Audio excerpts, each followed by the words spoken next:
I'm filmmaker Kevin Hirschner.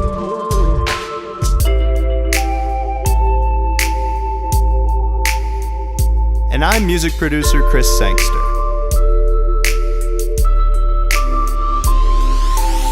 This is Scenes and Songs.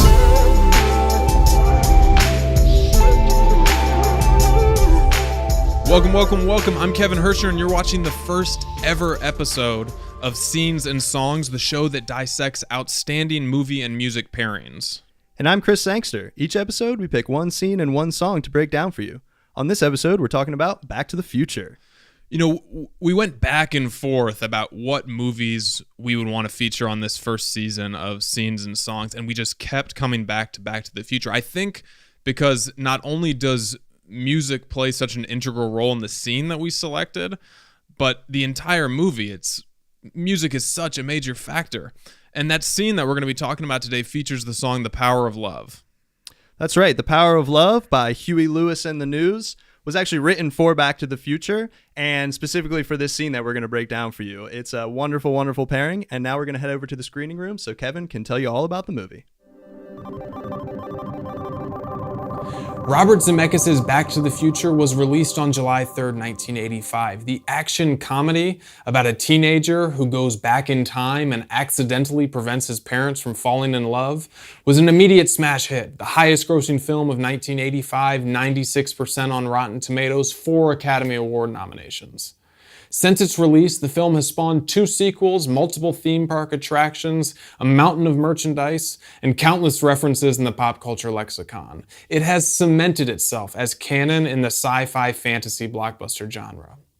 But the ostensible high-concept sci-fi film actually originated from a simple question that co-writer Bob Gale posed to himself after finding his father's old high school yearbook. If I was in high school at the same time as my father, would we have been friends? Zemeckis and Gale set out to tell a story about a father and son using time travel as a plot device to bring the two together in the most surprising way possible.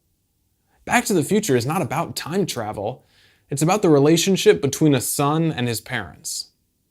After what essentially amounts to an extended title sequence and a brief teaser to some of the genre fun the audience can look forward to enjoying, the film proper begins with several short scenes that both introduce our main character Marty McFly and establish the themes and conflict of the story. This is the part of the story that many refer to as the ordinary world or the setup.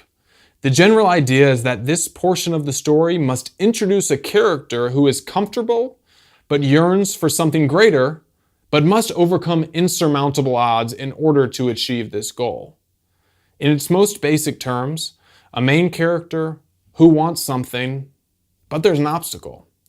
With all that in mind, the opening scenes in Back to the Future set out to establish those 3 things. 1, Marty is a normal, happy American teenager. 2, Marty has aspirations of success beyond high school. 3, Marty worries that his father's perceived failings will doom him to the same mediocre future. So how do the filmmakers illustrate this to the audience? First, we watch Marty skateboard to his school through his comfortable suburban town. Then Marty has a run-in with his principal who berates him, telling him that he's a slacker just like his father. The principal even goes so far to declare that no McFly ever amounted to anything in the history of Hill Valley. To which Marty replies, "Yeah, well, history is going to change." But the very next scene features Marty and his band bombing an audition for a gig. Just like that, the resilience Marty showed when sticking up to his principal is washed away. Marty craves success as a musician, but he's scared if he really puts himself out there, somebody will tell him that he's not talented. They'll say, "Get out of here, kid, you got no future." Marty says he can't take that kind of rejection before remarking that he's starting to sound like his old man. That's it. Right there. The emotional stakes of Back to the Future are established in the very beginning. Will Marty find success, or will Marty end up like his father? But as is often the case, what the protagonist wants is not what the protagonist needs. Marty wants to surpass his father, but what he needs is to connect with his father. Marty wants to forget about the past, but what he needs is to learn from the past.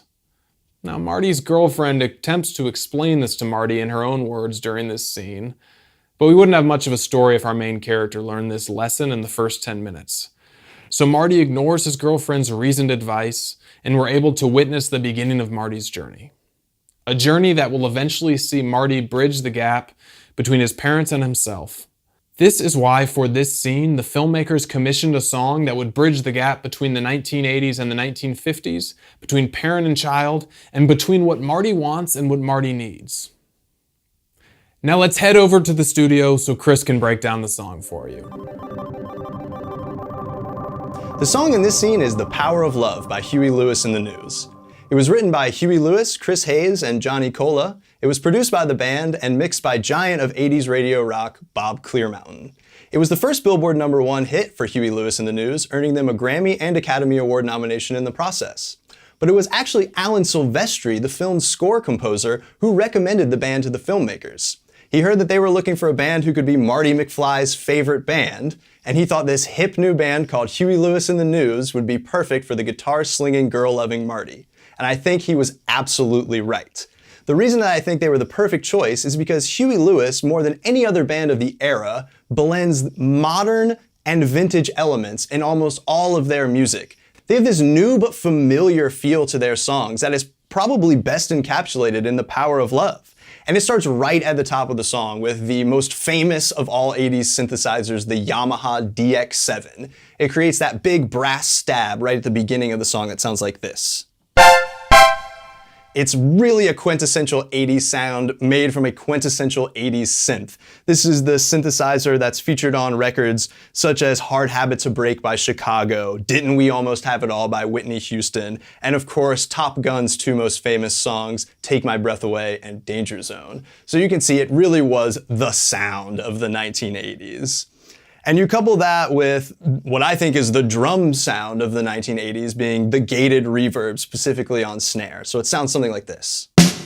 So you can hear that burst of reverb right after that has no decay, cuts right off. Check it out one more time. So you can hear it's got this burst right at the end, but then it cuts off quick. And that lets the snare be big and huge and fat, but still placeable in a mix so it doesn't overwhelm the rest of the song. And this technique was used all over records of the 1980s. And records of today, to be quite honest with you. But it's probably most associated with the drum sounds of Phil Collins. Think In the Air Tonight. Another cool little element, I think, to The Power of Love is the guitar solo. And Chris Hayes has this kind of improvisational, off-the-cuff style of guitar soloing that I think really mirrors the way Marty McFly plays the guitar in the movie. I can really tell that Marty's favorite guitar player is Chris Hayes because I think that's who he's trying to imitate, which is just a little cool nod, really. But the vintage elements of this song are maybe a little more subtle, but if you look for them, they're definitely there. And my favorite one is the a cappella drop where Huey Lewis is just left alone singing, and that's the power of love. And that's a really old school technique. It's a really 1950s technique. Think of I'm All Shook Up by Elvis, right? The whole band cuts out at the end and then you just have Elvis singing the title of the song. It's the exact same thing that Huey Lewis are doing here with The Power of Love. And it's super, super effective. It's so cool.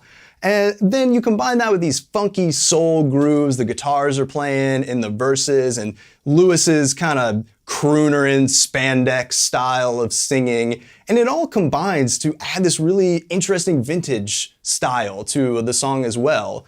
And you couple that with the bridge, which is a full-on doo-wop thing. It's got these doo-wop BVs, a key change. It's almost a completely different feel than the rest of the song. It's very 1950s. But it lets the song live in these two eras, like perfectly in the 1980s with the modern sounds, but also a foot in an older style of music writing, which comes because Huey Lewis and the News were legit musicians. These guys grew up listening to Stax and Motown records. They cut their teeth playing jazz and funk in the Bay Area. And they were legit. They were ace musicians. If you don't believe me, check out the performance of Power of Love on BBC One in 1987. It features Tower of Power on horns, a note-perfect rendition of the song, and honestly, to me, Huey sounds even better than the record in this performance. It's really amazing. We'll link in the show notes. You gotta check it out.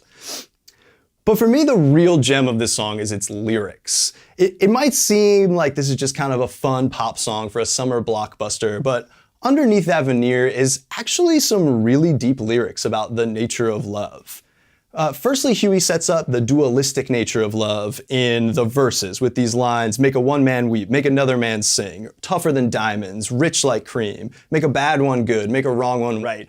It's kind of these she loves me not, you can have it, but you can't kind of idea on love, which is cool. It's a little surface level, but it's a cool one. But then in the chorus is where he really cuts deep with my favorite lyric, which is, it's strong and it's sudden, and it can be cruel sometimes, but it might just save your life. That's the power of love.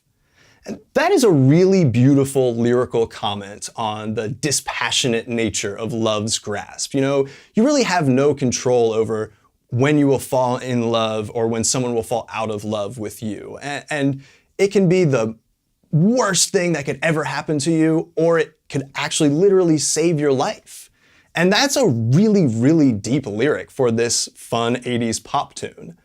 But similarly, Back to the Future is more than just a time travel sci-fi flick. So I think the song and the movie both live in these two worlds and show that there's a little bit of depth there beneath the surface if you really look for it. So now let's head over to the Nook to break down the scene even more. You know, we'd be doing a real disservice to anyone listening if we didn't mention kind of the parallels that we noticed between director Robert Zemeckis and songwriter Huey Lewis. Both of the two of them, before having success in the 80s, had kind of cut their teeth working with some larger known acts. Robert Zemeckis worked with Steven Spielberg. Yeah, Huey Lewis was the harmonica player on some Thin Lizzy records back in the day. He also worked with Elvis Costello and Van Morrison. Lots of big name guys, yeah. Yeah, and both of them in their careers had two completely commercial flops. So Robert Zemeckis made Used Cars and I Want to Hold Your Hand, which were both performed terribly. Sure, and Huey Lewis and the News' first two records, the first was self-titled, the second one was called Picture This. Both of them were commercial flops. Neither of them were. I mean, one of the albums literally sold. The first one I think sold a couple thousand copies, literally. Like, neither of them were certified gold or platinum or anything like that. They were not successes commercially. Doing Ron Artest numbers. Exactly. But then an interesting thing about both of them is that their third projects that they did were both huge successes. Robert Zemeckis didn't write Romancing the Stone, but did end up directing Romancing the Stone, starring Michael Douglas, and it was a huge smash hit. And then, of course, Huey Lewis came out with Sports, which is... Yeah, their third and certainly most seminal record up until that point was their highest selling, was their first one that really did any charting. And it really, to me, is the one where they found that Huey Lewis and the News sound that we all love so much.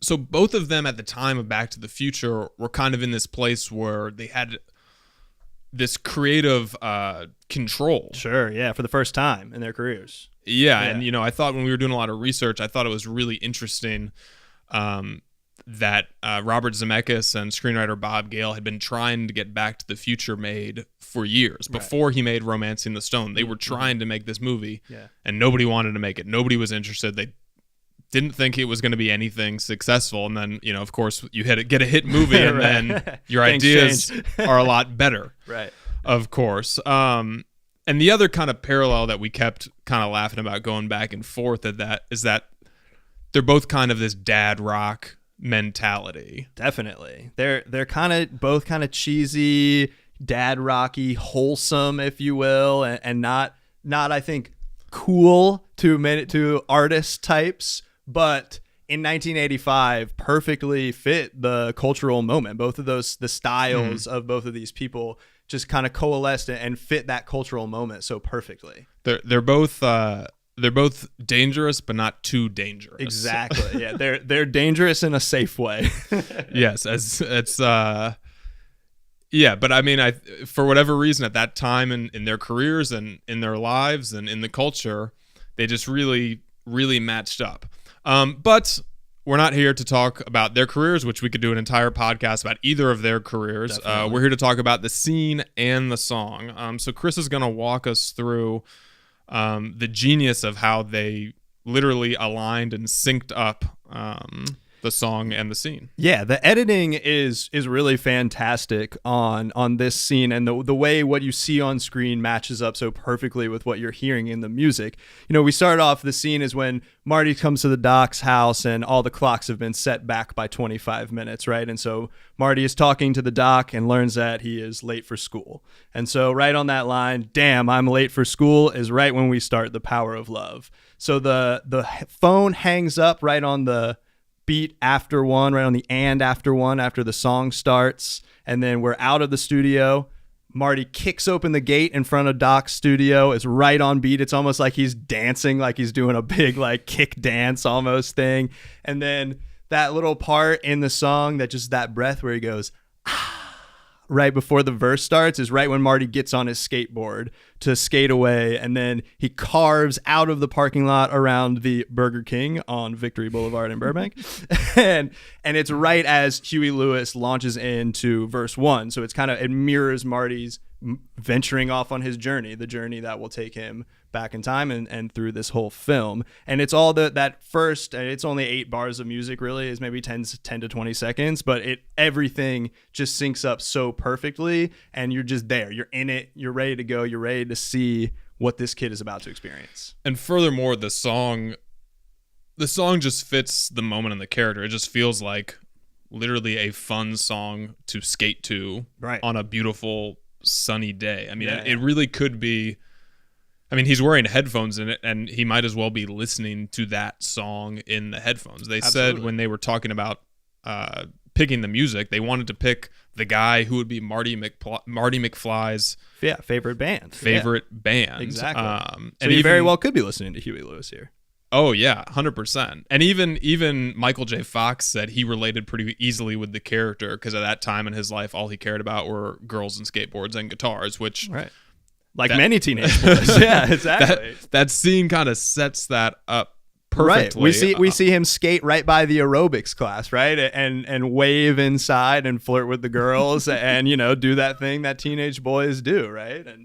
And the aerobics class in 1985 will become the soda shop in 1955. Which is another place where kids go to meet and fall in love and do all the things that kids do. So we're setting up that duality of Hill Valley right off the top of the movie. Yeah, and I mean they do so many genius things in this movie as far as setting up that duality. Obviously, there's the right in front of your eyes, using the same actors to portray the same characters, right, as both young and old, which is funny, but also kind of leads into this duality of Hill Valley, because the whole movie is about this duality. Yeah. That's what the whole story is about. It's essentially this idea that everything is different, but everything is the same. Sure.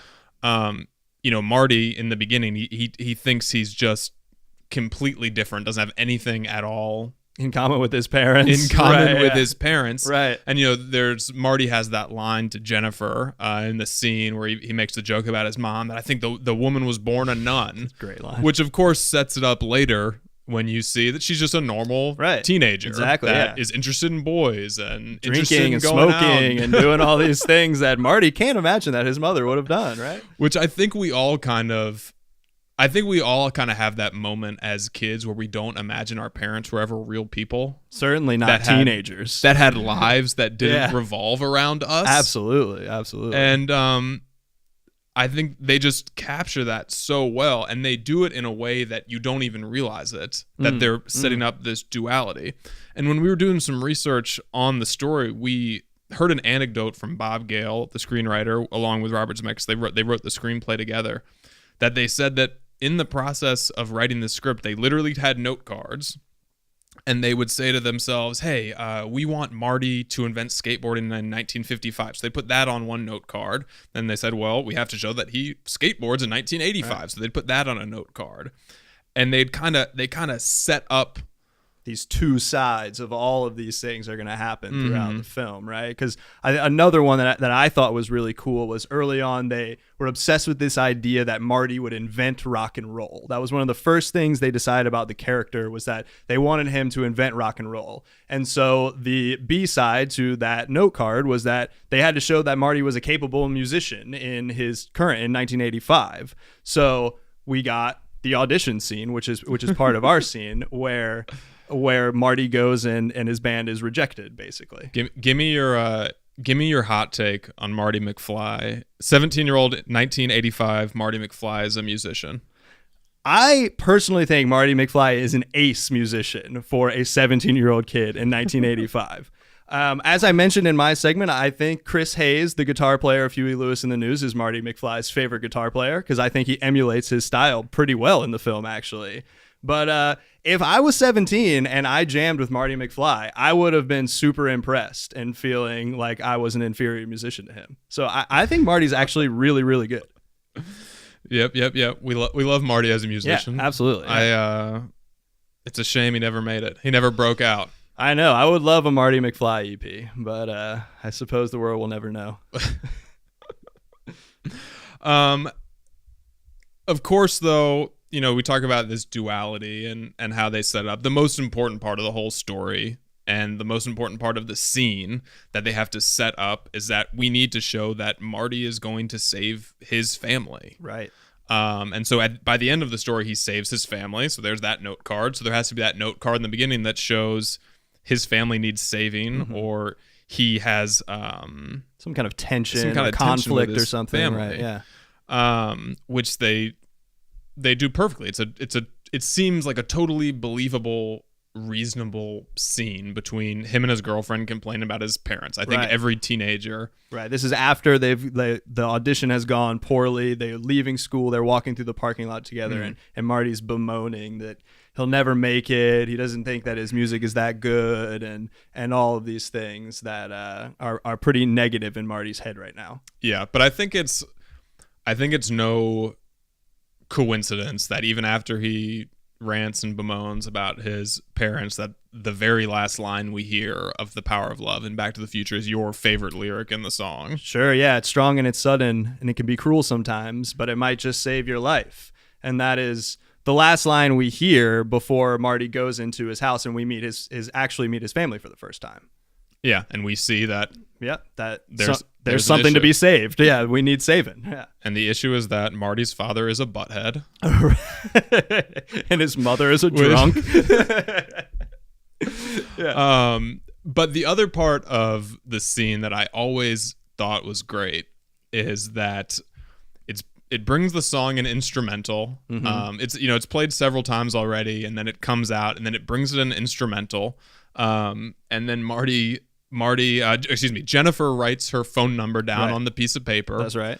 Hands it to Marty, and then it just comes right back in. That's the power of love. Right. As we see, Jennifer has written "I love you" and her phone number on the back of the flyer, which will then literally save Marty's life and his family's life later in the film. Yeah, and it's genius how they layer it in, because if somebody handed me a flyer and I was walking down the street, I would immediately throw it in the trash can. Right, exactly. So it gave him a reason to hang on to it. Gave him a reason to hang on to the flyer, and then it comes back later.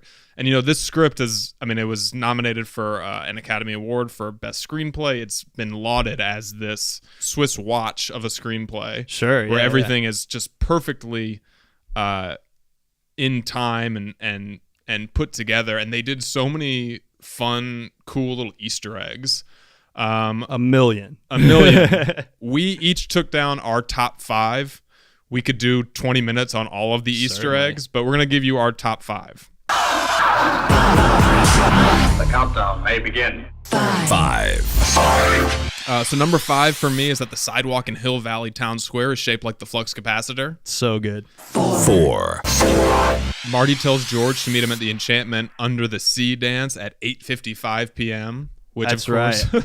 Marty goes from 1985 to 1955, so 8 55, 85, 85, 55, yeah. which is great. So good. 3.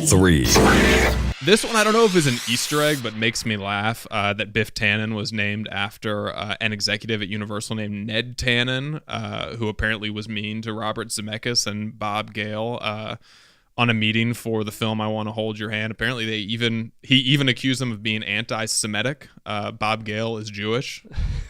Don't know the full story behind that, but I just thought it was great that they named their lead antagonist after just a guy they hated. That's petty in all the ways that I love. 2. Marty lives in Lyon Estates. Of course, Robert Zemeckis had access to a time machine, and he knew about future record executive Lucius Lyon from Fox's hit TV show Empire. That's Empire every Thursday at 9 p.m. on Fox. 1. The date that Marty goes back to is the birthday of co-writer Bob Gale's father's. It's the same date as Bob Gale's father's birthday. Apparently afterwards, Bob Gale said he didn't really actually pick that for sentimental reasons. It just kind of worked with the story, so he went with it, which I just thought was that's just a classic writer of just preaching these great message and just having no wherewithal to follow it yourself. That just sounds exactly like a writer to me. So I loved that as my Easter egg. That's hit me great. with your 5, Chris. Yeah, so for me, I've got all music themed ones here. 5. So number 5, this is a pretty common one, but the audition judge that rejects Marty's band, the Pinheads, is none other than Huey Lewis himself. Too darn loud. And he used the phrase, "You're just too darn loud," because apparently that had been said to him before in his life. 4. Marty has a poster for the Huey Lewis album Sports, their third and most commercially successful record to the date. He has a poster for Sports on his bedroom wall. If you look closely, you can see it really quickly. It's a big poster for Sports right on his bedroom wall. So adds more credence to the fact that Huey Lewis is Marty's favorite band. 3. The bass player in the Pinheads is Michael J. Fox's guitar teacher. So Michael J. Fox had a guitar teacher at the time, and they used him as the bass player for the Pinheads. And if you look, he's playing the proper bass part. If you watch him, like, you can tell he actually knows what he's doing. He's not just miming. He's actually playing the right parts. 2. When Marty wakes up to go see the doc, right before we meet the DeLorean for the first time, when he's going to the Twin Pines Mall to meet him, he's woken up by a song on his alarm clock, and the song is called Time Bomb Town. It's an unreleased track, except for on the Back to the Future soundtrack by Lindsey Buckingham of Fleetwood Mac fame. And it features the lyric, "I'm just a lonely traveler in a time bomb town." 1. And finally, my favorite one is that the key switch on the amp at the beginning, the big amp that Doc has, right? Mm-hmm. In the very first scene. The very first scene, right? It's labeled underneath CRM-117. Which is an homage to Stanley Kubrick's Dr. Strangelove, and the radio equipment in that film has that same labeling, CRM-117. And Dr. Strangelove is one of Robert Zemeckis and Bob Gale's favorite films. So that's just a great little one. That's really easy to miss. You have to be a total film nerd. It's super nerdy, to notice that. But it's a really good one. And the amp itself actually has more meaning to the film than just looking like a cool visual gag. And it's the way that the filmmakers made sense of the relationship between Marty and Doc. Because, I know, it could be a little weird that this old guy and this young guy were hanging out together. John Mulaney has a stand-up bit where he talks about, does it make any sense that you made your story about a teenager who hangs out with an 80-year-old disgraced nuclear physicist? Right. And it's like, he kind of says he's his uncle, but he's not like blood related in any way that we know of. So it is, when you think about it, a weird relationship. But that amp really like joins the two characters together. It gives them this like shared common interest and like a reason why Marty would want to go over and hang out at with the an old dock. man. Yeah, exactly. Is he wants to play on this cool amp of his. And if he wants to continue to come over and play with the amp, he needs to go help him with this science project tonight, which is the DeLorean. Yeah.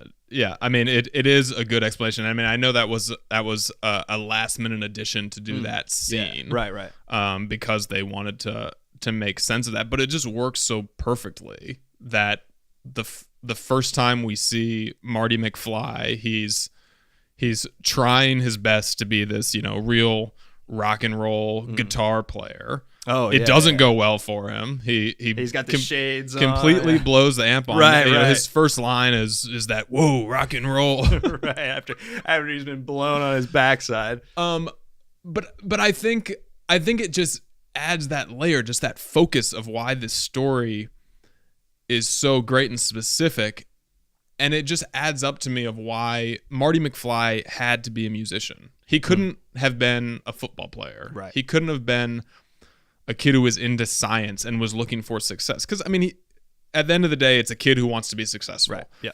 But I think it just worked so perfectly that he was a musician for a few different reasons. One, music is very subjective. So even though you could see him playing this great guitar, you could hear somebody say, "Hey, it's no good." Right. And you could have this self-doubt. I think all of us that create things have this self-doubt. But another thing of this specific story that I think works so well is, the 1950s, which is when Marty McFly is going to go back to, which partially that just lines up with the age of his parents, but also the 1950s is the birth of the teenager, the birth of rock and roll. I just think music just worked perfectly for this film. I completely agree. And I think it has to do with the fact that music is the best time traveling art form of all the art forms. I think music transcends time and space better than any of these other activities that Marty could have been into. In the same way that in 2019, we can still listen to music from 300 years ago and still find enjoyment and fulfillment out of it. It is amazing. Or even that a kid like me that was raised in the 90s could fall in love with the music of the 1960s and have his whole life changed by that. And this idea that you don't have to be of the time and place to feel connected to the music really allowed the filmmakers to bridge those two worlds. The same way that Huey Lewis bridges the modern and the vintage. Music itself can bridge 1985 to 1955 or any two disparate time periods and different people from those time periods. Music can be that common bond, that thing that makes you realize that even though your parents seem so different now, that at one time they were teenagers and liked this music and, did things like you do as a teenager. It's that thing that can make you realize that. Yeah, and I think that music just really bakes in. Yeah. In this film, this connective tissue. It's not a sci-fi movie. Right. It's not a thriller. It's a movie about human connection. Relationships. Yeah, exactly. That uses, and you could make. There's tons of great movies about that use different devices to explain that. But just music works so well for this. I keep going back as I rewatched the film. Just my favorite line in the whole film was when Marty is talking to Marvin Berry, and he convinces them to let him play lead guitar for him, and he says, if there's no music, they can't dance. If they can't dance, they can't kiss. If they can't kiss, they can't fall in love, and I'm history. Right. And it just works so perfectly with what Marty McFly is literally trying to accomplish, and also with what the story is trying to accomplish. Absolutely, yeah. We as humans are nothing without this connective tissue between one another, and art, music in this instance, is one fantastic way to make that connection. Absolutely. And that's at the heart of our song and our scene and the film in general. There's only 32 special effects shots in the entirety of Back to the Future. So, it is not a special effects heavy movie at all. But what it is heavy on is characters and relationships and the power of love. That the power of love, like music, can transcend time and space and bring people together. And that's what is really at the core of this film and this scene to me. Yeah, and that's why this movie has stood the test of time. We're still talking about it 30 years later. Yep, and we're going to talk about it 30 more years from now, I'm sure. Yeah, absolutely. It's one of the best.